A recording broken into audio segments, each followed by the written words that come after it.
I'm Mark. I've been at Jane Street for a little under 10 years now. I've moved around the firm a bit, but I've spent the bulk of my time doing something close to what we would now call production engineering here at Jane Street.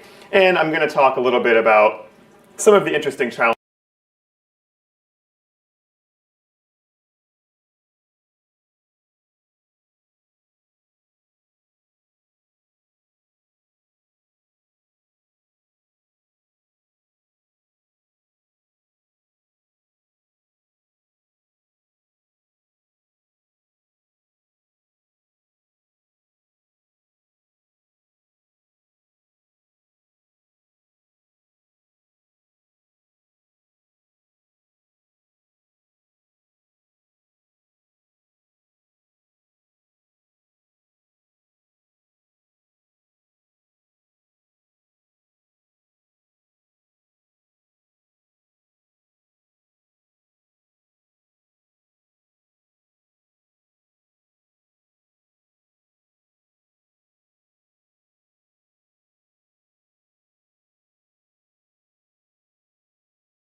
Challenges that come from the intersection of that discipline with the trading environment. I'm going to maybe a more human definition is roughly, we've got a bunch of software basics of trading, sort of the system diagram that you need to know. You start off with exchange, performance logic, and you also need to upload those trades. Let's look at that's the trader at Mizuho made this exact mistake, and he immediately tried to cancel the order. Count on that. So that's one reason why every order is important. Separately, there's compliance concerns. Like the SEC is just not going to be complicated. The price might be more complicated than that simple one number price I showed you before. There could be a price with a multiplier. The multiplier for a given instrument could be different depending on the context in which you're talking about that instrument, whether it's like pre-trade or make a mistake. It is sort of a quick show of hands. This story happened. Some dead system sent some upgrade.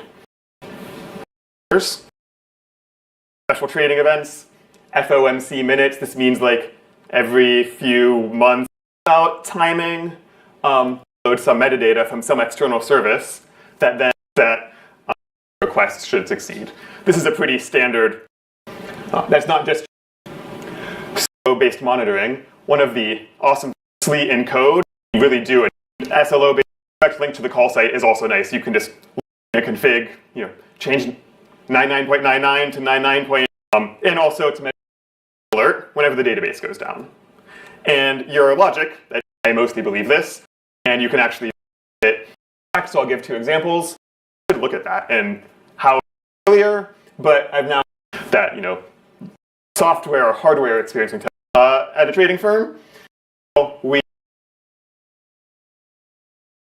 it looks stale, and I, as a technical staff, know immediately that when he says SPOOs, he means index future of the S&P 500, and that I know that this trades on the CME.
which is located in Aurora, Illinois, which therefore means that probably if I search for AUR in our list of order engines, I'm going to find the order engine that he's talking about.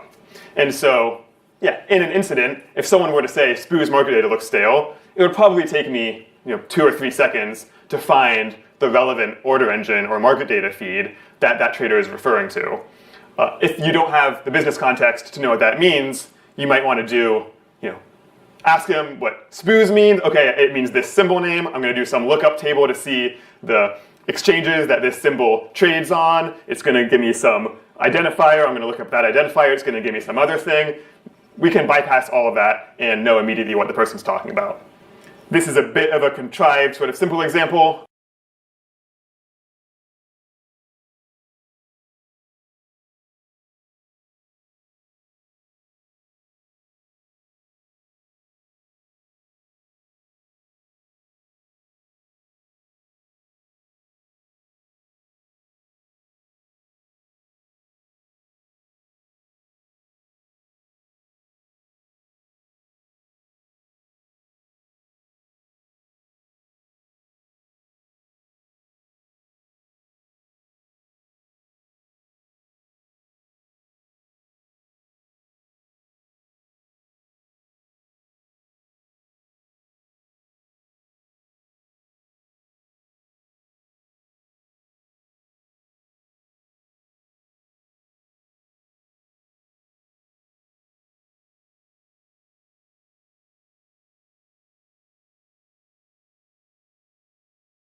But I think deeper examples exist as well, where traders can say pretty nuanced things about the trading, and technical staff who know some nuances of the trading hopefully make this all a little bit more concrete.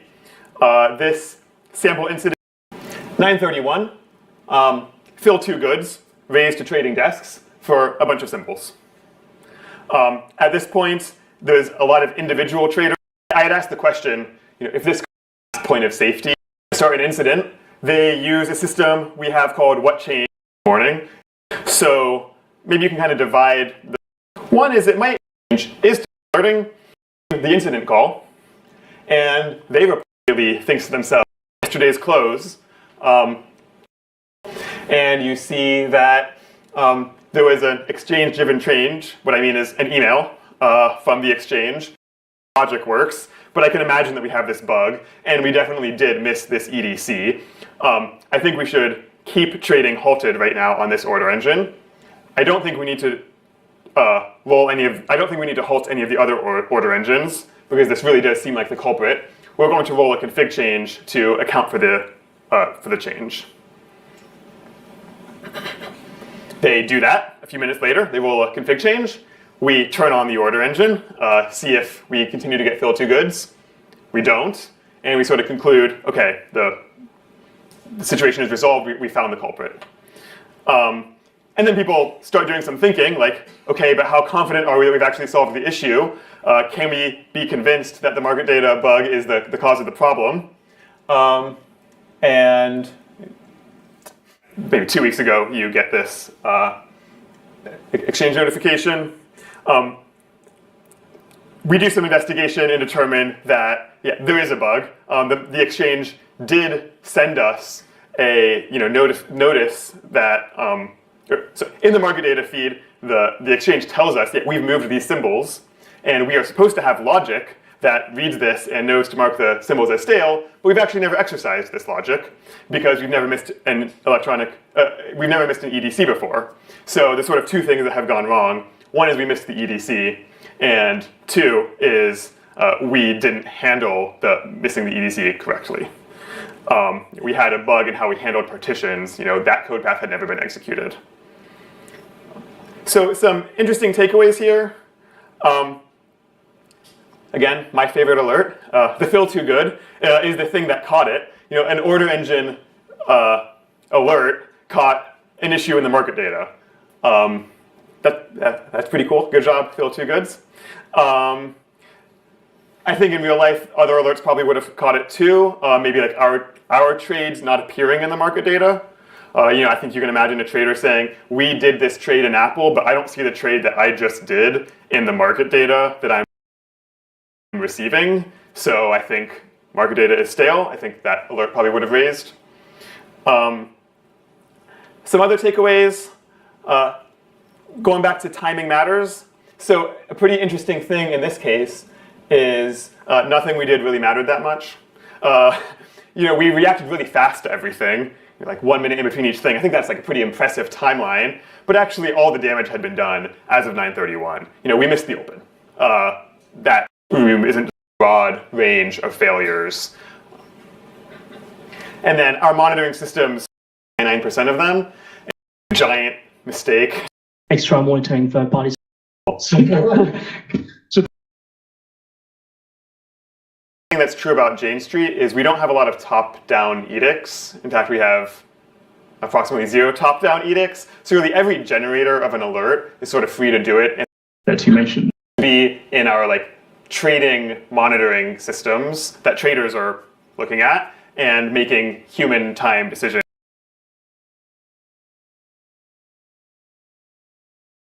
Look at this graph. It's the fastest repo in GitHub's entire history to hit that milestone. 100,000 stars in just few hours. And this isn't a new framework or a product launch. It's a reconstruction of Anthropic's internal tool that was never supposed to be public. So what's inside that made 150,000 engineer plus to stop and pay attention? And that's what we are breaking down today. How Claude Code actually works under the hood and what you as an engineer can learn from it. Let's get started.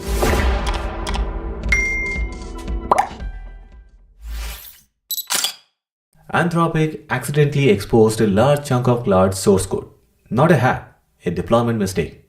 Now, Claude Code is Anthropic's own AI coding agent, written in TypeScript. And here is roughly what happened. When you deploy a Node.js application, the source TypeScript gets compiled down to JavaScript and bundled. That bundle gets shipped to wherever it runs. In this case, Anthropic was running Claude Codes as a CLI tool that users install on their machines. And at some point, the bundle that ended up on user machines still contained the original TypeScript source maps. Source maps are files that map the compiled JavaScript back to the original source code. And they exist to make debugging easier in development. They should never ship to production, but they did. So anyone who looked inside their Claude Code installation directory found not just the compiled JavaScript, but the full original TypeScript source, cli.mjs, sitting right there. No reverse engineering needed, no decompilation. Just open the folder. And within hours, someone had gone through it and started rebuilding the core architecture from scratch in Python. Not copying it line by line, reading it, understanding the patterns, and re-implementing the same ideas cleanly. That distinction matters legally. A clean room rewrite means you study how something works and rebuild it independently. You don't copy the original code. The Python version came together fast because the architecture is not that complicated once you see it laid out. A loop, a tool registry, a memory system, a few hundred lines of Python gets you a working skeleton. Then that Python version got ported to Rust. Rust for performance, memory safety, and because shipping a single compiled library is much cleaner than distributing a Python script with dependencies. The Rust port is where most of the active development is happening now. That whole sequence, from exposure to working Rust implementation, happened in roughly 24 hours, driven mostly by engineers using AI tools to accelerate the porting work. So let's look at what they actually found inside. You give the agent a task. The agent receives it, and instead of replying once, it starts a loop. At each step of that loop, it calls a tool. Every tool call passes through a checkpoint called hooks first. Tools are how it actually does things. Read a file, run a shell command, search the web. The result comes back through hooks again and goes to the agent. Everything gets written to memory so the agent stays oriented across the long task. And if the task is big enough, the agent spins out sub-agents to handle pieces of it in parallel. Before any of this starts, the agent loads context. Your project conventions, your preferences, reusable skill sets, all loaded before the first loop runs. All of that together is cloud code. A reasoning loop, a tool layer, memory, sub-agents, and context loading. Now let's take each piece apart. Everything starts with a loop. You give it a task, instead of calling the AI model once and returning an answer, it keeps going. Here is roughly what that tool looks in code. The model decides what to do. A tool runs, the result comes back, the model looks at it and decides the next step. This keeps going. Hello everyone, welcome to my channel. I am Manisha. Today మనం MCP server అంటే ఏమిటి, APIకి MCPకి మధ్య difference and most important గా code రాయాలి. Example, మీరు రెస్టారెంట్లో ఒక order ఇవ్వాలి అంటే మీరు మెనూ చూసి స్పెసిఫిక్ ఆర్డర్ ఇస్తారు, ఎగ్జాక్ట్గా ఆర్డర్ వస్తుంది. అదే ఎంసీపీలో అయితే MCP is a model context protocol. MCP AA agents API each requirement MCPలో అయితే discovery. API is the manual integration. API developers documents read చేసి మాన్యువల్ కోడ్ రాస్తారు. హ్యూమన్కి తెలియాలి ఏం కాల్ చేయాలి. డెవలపర్ ప్రొవైడ్ అని అడిగి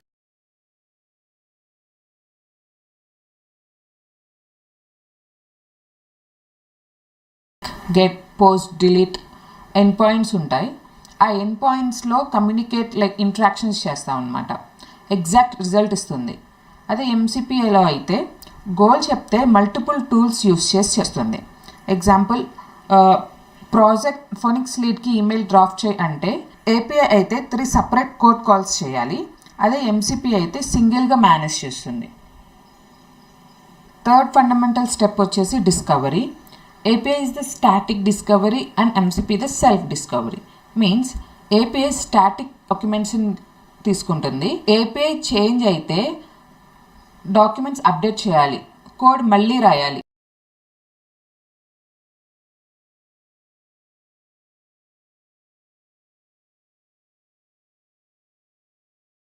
ఇది ఎక్స్టర్నల్ ప్రాసెస్. అదే MCP అయితే server self describing. Tools add చేసి రిమూవ్ అయిన AI automatically new capabilities discover చేస్తుంది. Finally, can you thought is the MCP replace APIs? The answer is no. Because APIs అనేవి foundation plumbing లాంటివి. Different సర్వీసెస్ని connect చేస్తే MCP అనేది smart universal remote control లాంటిది. AI agents ఆ ప్లంబింగ్ని operate చేయడానికి యూజ్ చేస్తాయి. మీరు హ్యూమన్ ఫేసింగ్ సాఫ్ట్వేర్ బిల్డ్ చేస్తే API యూజ్ చేయండి.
So I'm sure many of you saw this tweet from Andrej Karpathy last week talking about LLM knowledge bases.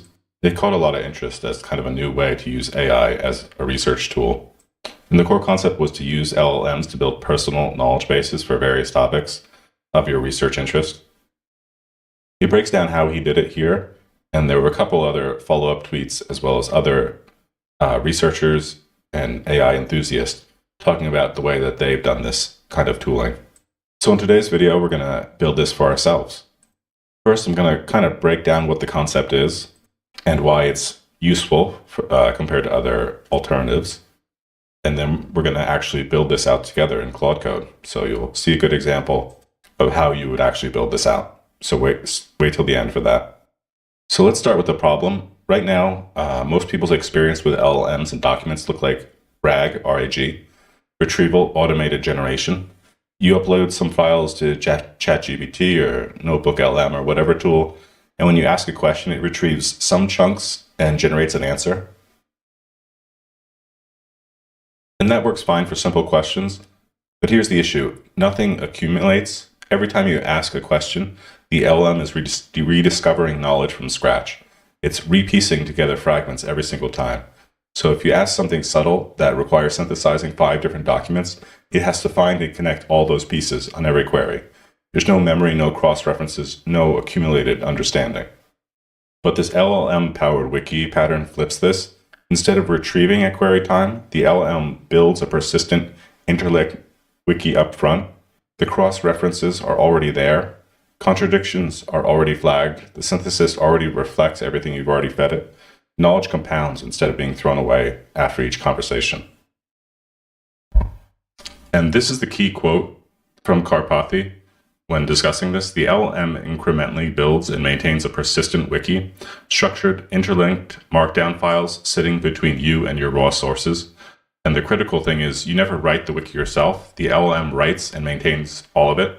You're in charge of the important stuff, finding the good sources, exploring, asking the right questions. The LLM handles all the grunt work, the summarizing, the cross-referencing, the filing, the bookkeeping, all the stuff that makes knowledge bases useful, but that no one actually wants to do.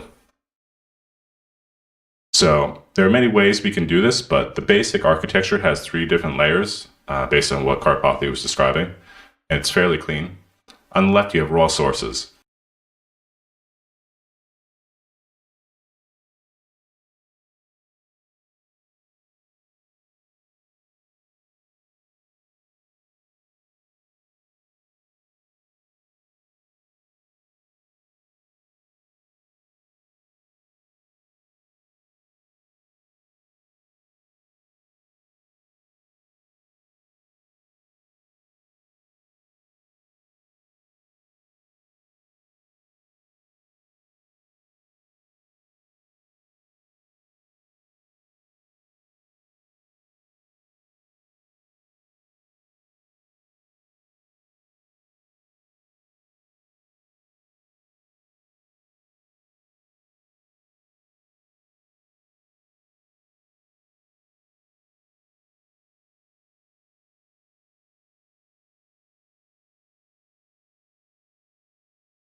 So articles, papers, images, data sets, whatever you're collecting. I'm sure most of us who are in this field find interesting articles, find interesting tweets, interesting GitHubs, and these are your raw sources.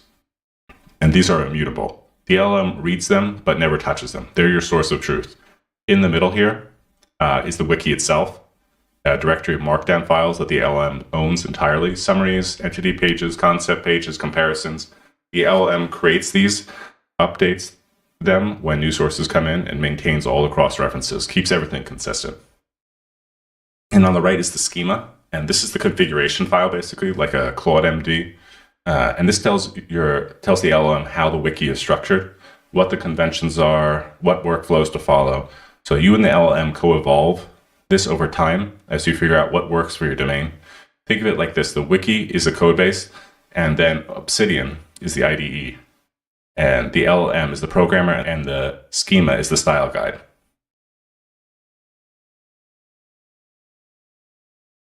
So there are 3 core operations. First is to ingest. You drop a new source into a raw folder and tell the LLM to process it. It reads the source, writes a summary page, updates the index, and cross-links it across all relevant existing pages. A single source might touch 10 to 15 wiki pages. The second is query. You ask questions against the wiki. The LLM searches the index, reads the relevant pages, and synthesizes an answer. And here's kind of the clever part. Good answers can be filed back into the wiki as new pages. So your explorations compound in the knowledge base, just like ingested sources do. And the third is lint. So this is the maintenance pass. You ask the LLM to health check the wiki, find contradictions, stale claims, orphan pages with no links, missing cross-references, gaps that could be filled with a web search. So the LLM is good at suggesting new questions to investigate, and this keeps the wiki healthy as it grows. So what happens when you ingest a source, right? And because this is where the real power in this is. So step 1, the LLM reads the raw source. Step 2, it extracts key information, concepts, entities, claims, data points. Step 3, it writes a summary page in the wiki with metadata and tags. Step 4, it updates all of the existing entity and concept pages, integrating the new information into what's already known. Step 5, it flags any contradictions when new data conflicts with existing claims. Step 6, it updates the index, the master catalog of everything in the wiki. And step 7, it appends to the log, a time-stamped record of what's changed and when.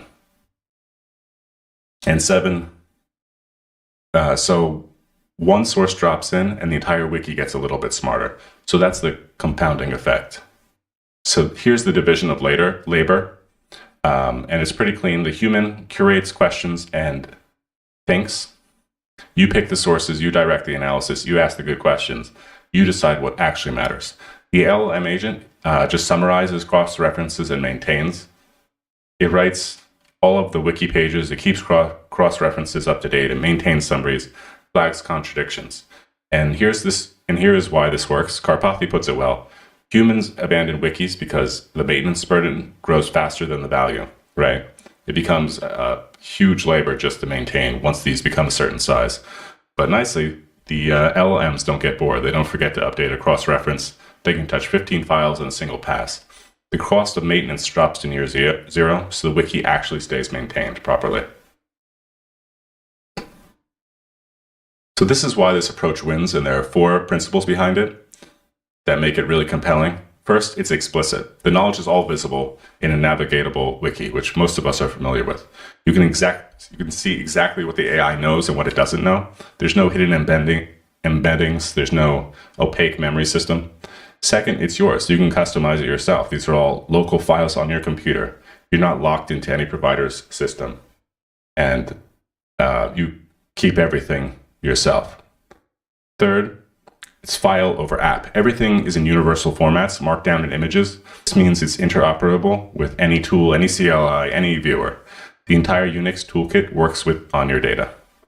And fourth, you can bring your own AI. You can plug in Claude, GPT, Codex, open source models, whatever you want. You can even fine-tune a model on your wiki so it knows your data in its weights, not just in its context. And I think that's probably the next step.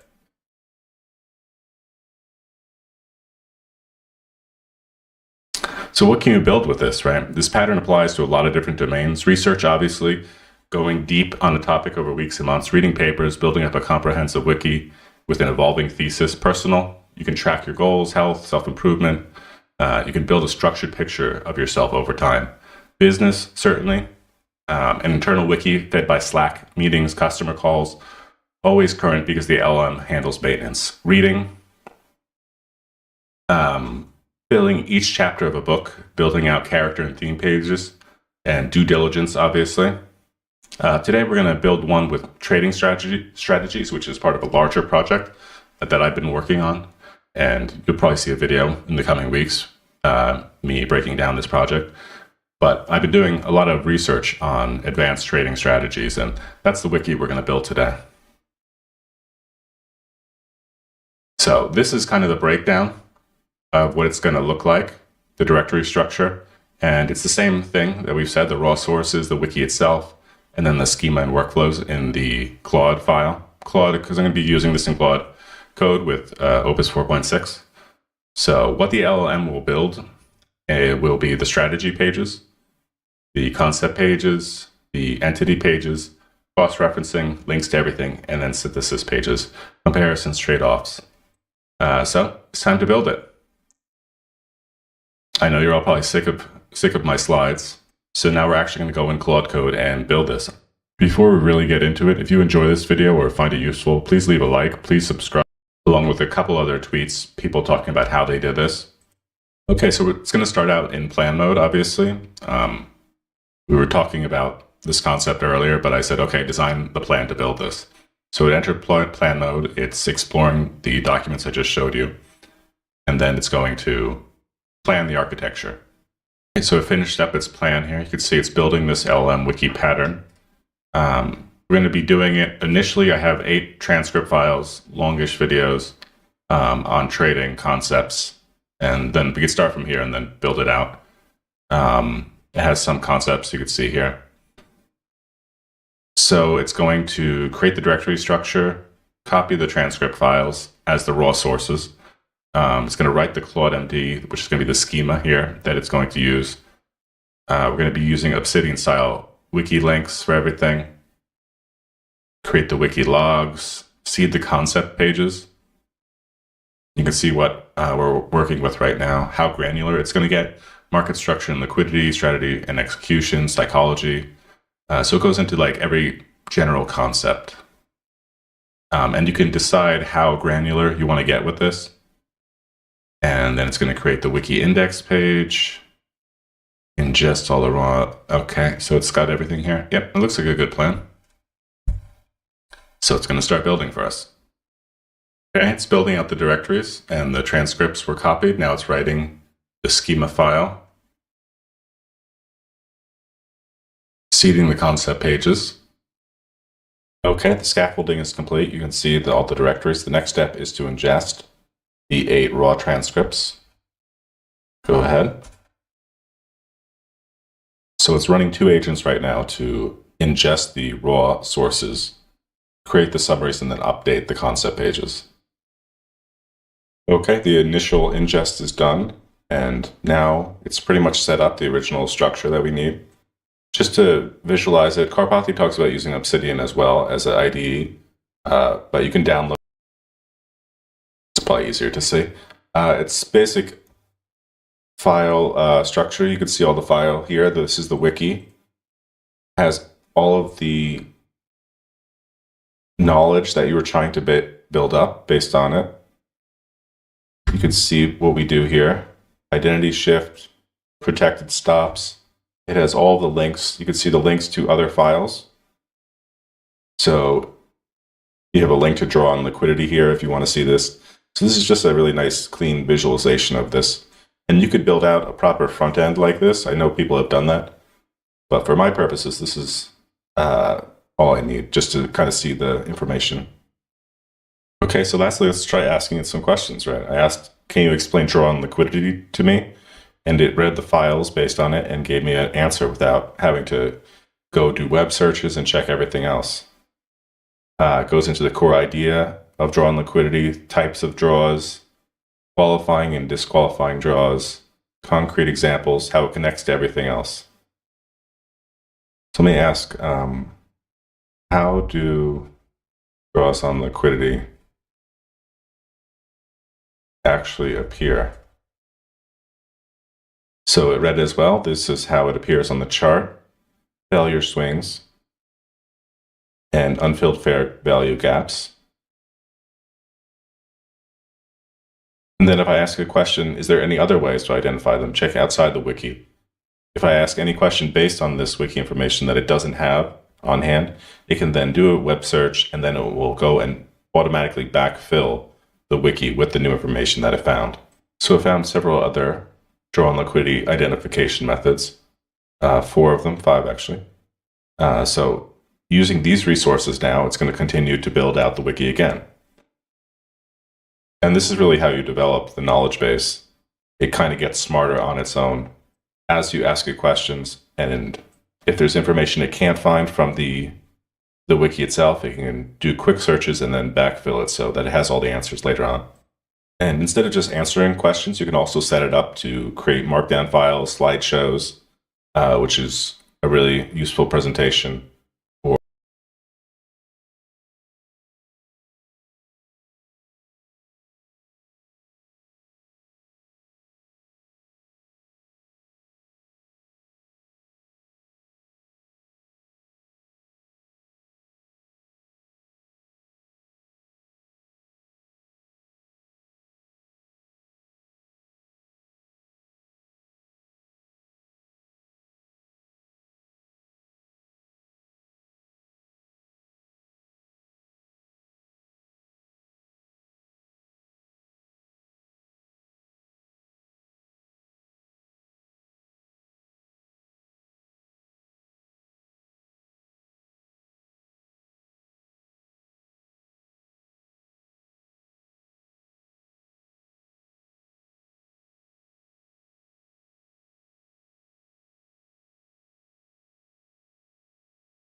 Or matplotlib images, and then you can all view them in Obsidian like that.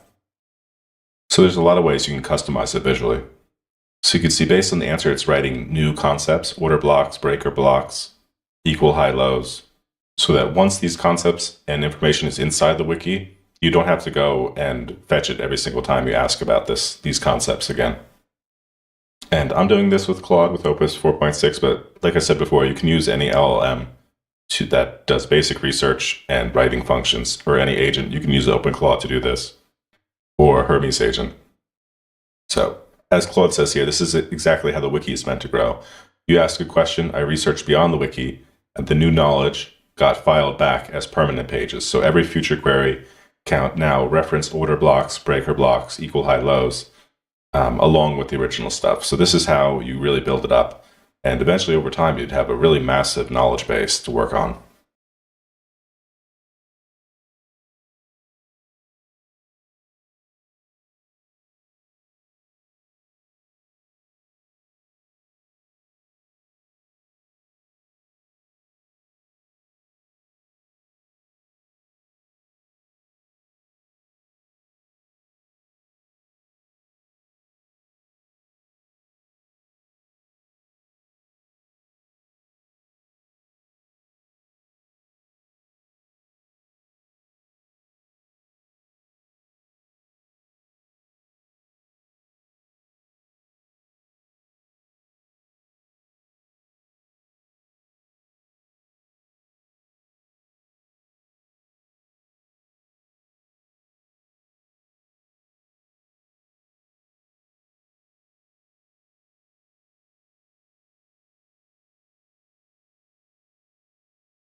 Hey everyone, welcome back, and let's write some more neat code today. Today let's solve reverse nodes in a K group. Now this is a hard problem, but it's actually not as hard as you might think. So we're given one linked list and we want to reverse the nodes of that linked list K at a time and then return the output. So what do they actually mean when they say K at a time? So in the example that we're going to look at, let's say K is 2. We basically take this input, right? We see there's 5 nodes.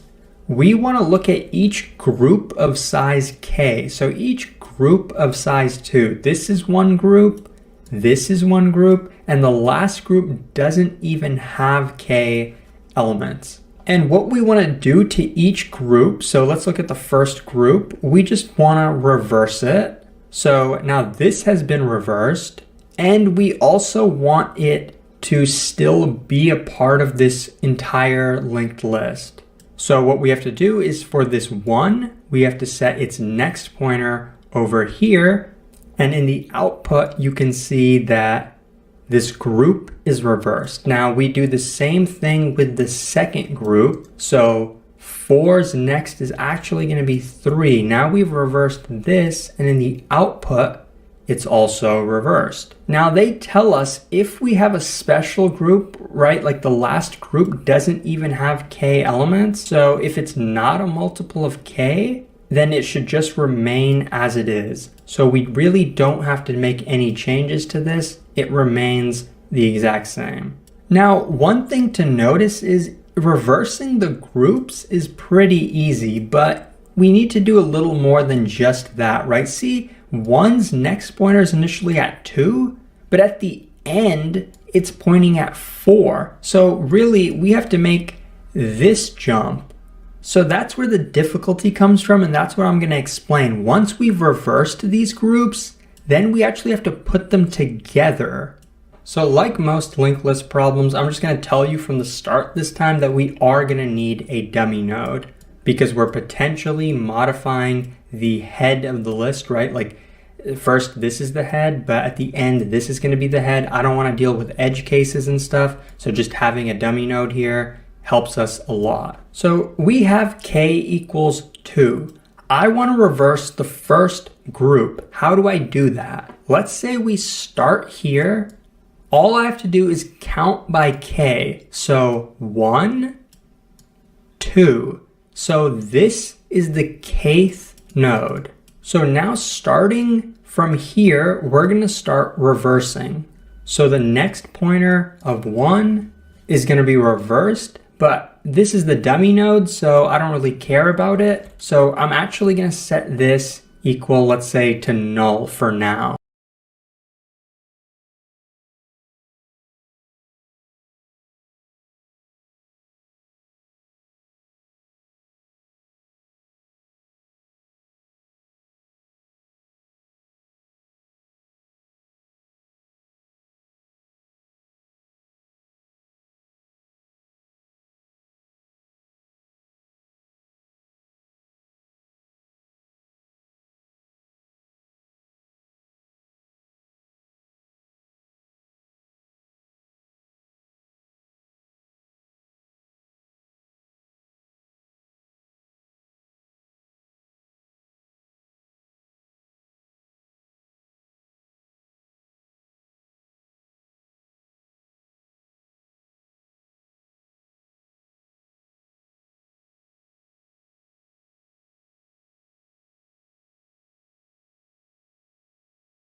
Next, I'm gonna move to the next node, which happens to be our kth node.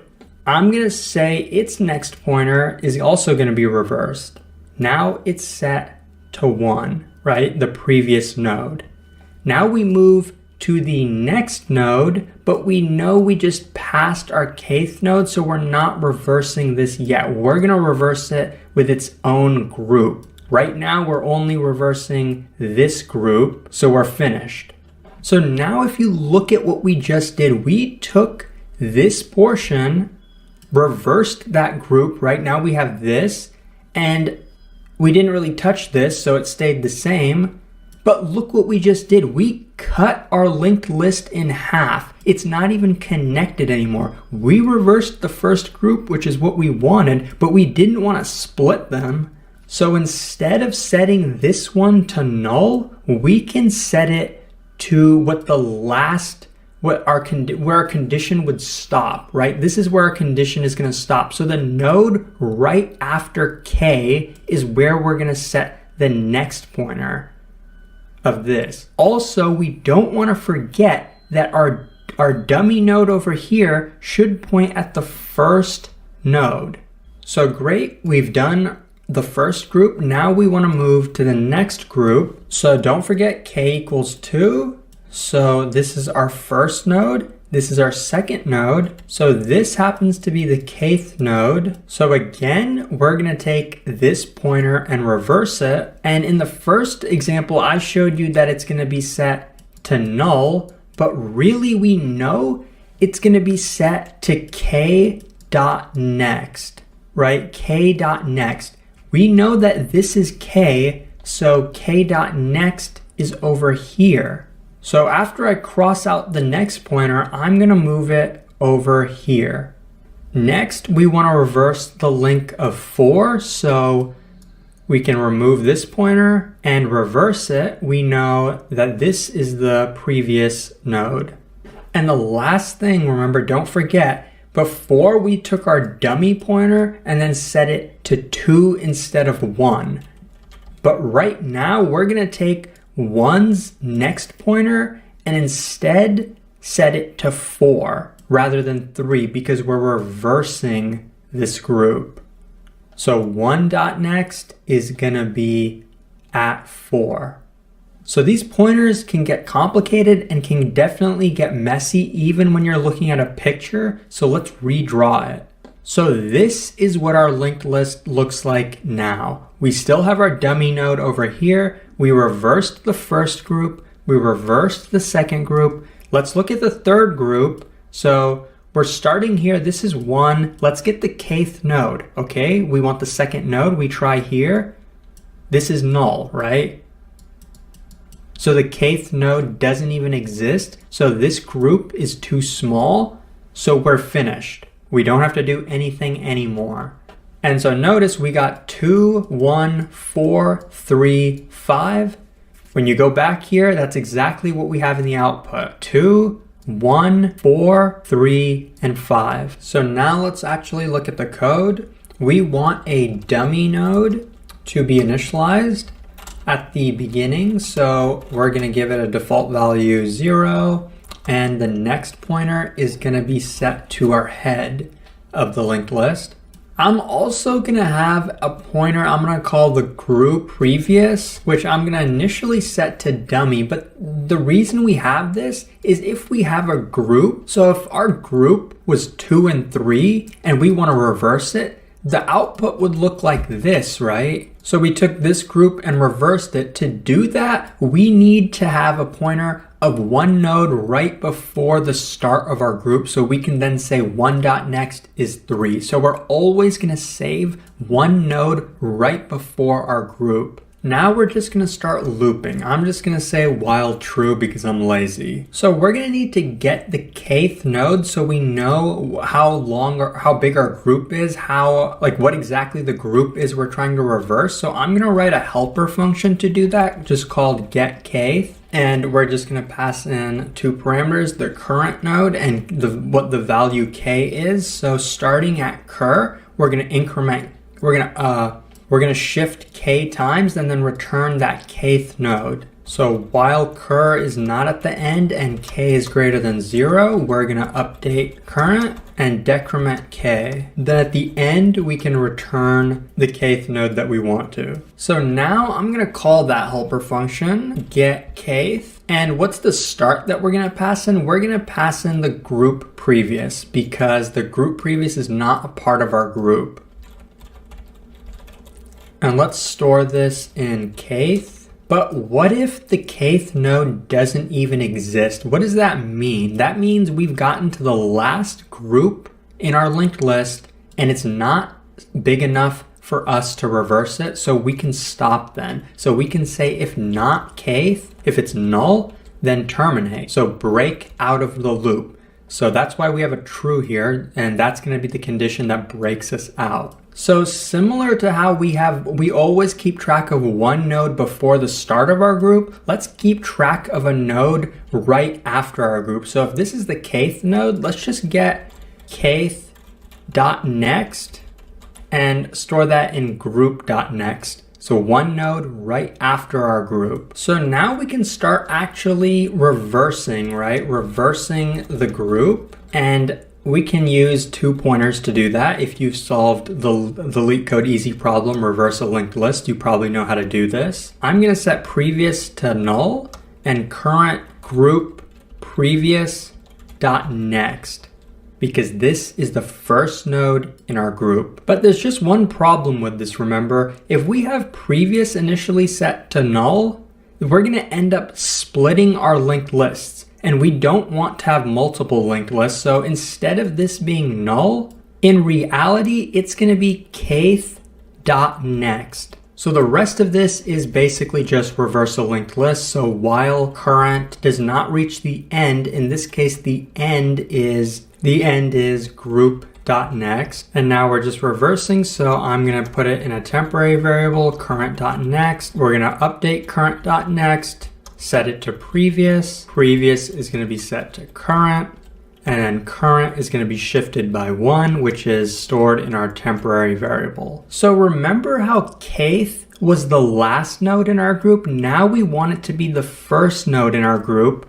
And what we can do is say group previous. So one node before the start of our group dot next is now going to be kth. So what we're doing is putting kth at the beginning of this group. But we also want to update group previous for the next iteration of our loop, right? When we come back around, we want this node to be where it should be. We want this pointer to be where it should be. And to do that, what we can do is actually have another temporary variable. So in that, we're going to store group previous.next before we end up updating it. And what this initially stores is the first node in our group. Remember, kth was the last node in our group. This is the first node in our group. And so we want to set this equal to that because this started as the first node in our group, but now it's going to be the last node. And that's what we want this to be set to. So I think probably this is the most complicated part of the problem, and pointers in general are really kind of annoying. Even drawing a picture is kind of annoying because you have to cross out a bunch of pointers. But right now, all we need to do is return the new head of the linked list, which is going to be dummy.next. So this is the final code. So it does work pretty well. If this was helpful, please like and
structure is kind of annoying because you have to cross out a bunch of pointers.